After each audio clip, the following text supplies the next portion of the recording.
Because this door is inside an office environment, aesthetics are important. Covers and trim pieces have been ordered. The first piece will cover the adjuster wheel and has been specially ordered. It is fully formed and just needs to be mounted onto the bracket and secured. There is also a cover for the sprockets and chain on the operator side and for the motor. These will make the operator side look a lot cleaner. The thicker bracket with the holes should be attached to the motor bracket. This needs to be done before the motor is mounted up onto the door. Attach both brackets to the motor and secure.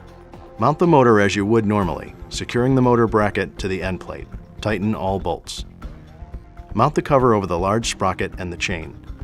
Secure with screws. Take the pieces of the motor cover and assemble them together using the instructions.